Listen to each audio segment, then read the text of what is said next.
I will not go सो फार कि वो चीन का या पाकिस्तान का एजेंडा पैरेट करेंगे, नहीं, लेकिन वो उस एजेंडे, जो उनका एजेंडा है उसमें मददगार बन रहे हैं। यस, मे बी ये कह सकते हैं। तो भाई आखिर आप क्यों कर रहे हैं? आपको एक बात तो समझ में आ रही होगी कि चीन और पाकिस्तान का एजेंडा क्या है, तो आपको कोशिश ये करनी चाहिए कि उससे तो दूर रहे। मैं उनकी मदद तो ना कर दूं, हाँ, कुछ भी बोल के। हाँ, मतलब चाहे आप जानबूझ के बोल रहे हो, चाहे अनजाने में भी बोल रहे हो, तो भी आपको एक बार की बात समझ में आ जाना चाहिए कि इससे हमारे देश का नुकसान हो रहा है या हो सकता है।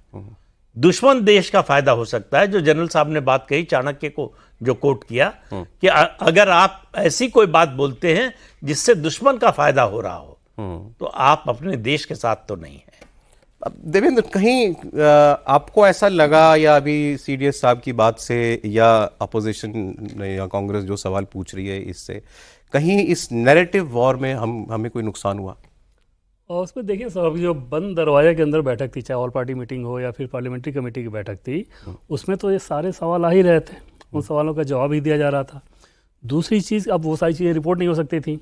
दूसरी चीज़ की, जब प्रेस कॉन्फ्रेंस में एयरफोर्स का ऑफिसर भारती से पूछा गया, तो उन्होंने भी तो ये बता ही दिया ना एक तरह से कि भाई अगर हम वॉर कर रहे हैं तो हमें टारगेट से मतलब, ये नुकसान वगैरह की परवाह नहीं करते हैं। तो उसका इंडायरेक्ट मतलब क्या था कि हाँ, कुछ नुकसान हुआ होगा, होगा ही।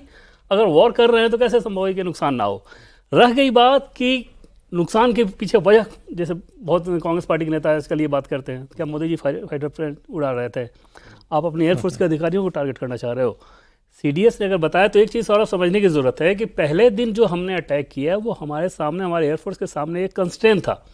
कंस्ट्रेंट ये कि सिर्फ आपको आतंकवादियों के सेंटर को हिट करना है, पाकिस्तान की एयरफोर्स को इंगेज नहीं करना है। चाहे कारगिल की बात कर लें, उड़ी की बात कर लें, उसके बाद सर्जिकल स्ट्राइक हुआ, या बालाकोट के बाद एयर स्ट्राइक हुआ, या अभी, सब में हमारी स्ट्रेटजी अलग अलग थी। इस बार भी एकदम क्लैरिटी थी शुरू में कि पाकिस्तान की एयरफोर्स को इंगेज नहीं करना है। उसके पीछे वजह ये थी कि दुनिया को आप दिखाना चाह रहे थे, और ये आप कह ही रहे थे, दिखाना क्या चाह रहे थे, कह रहे थे कि हमें आतंकवादियों के खिलाफ कार्रवाई करनी है, हम उससे लड़ने जा रहे हैं। तो उस कंस्ट्रेंट में ये ऑपरेशन शुरू किया गया। उसके बाद जब वहाँ से उच्छृंखलता हुई, तो जो कोर्स करेक्शन की बात अनिल चौहान कह रहे हैं वो यही है ना, उसका सीधा मतलब कि भाई पहले हम एयरफोर्स इंगेज नहीं कर रहे थे, उस तरह की स्ट्रेटजी हमारी नहीं रही होगी।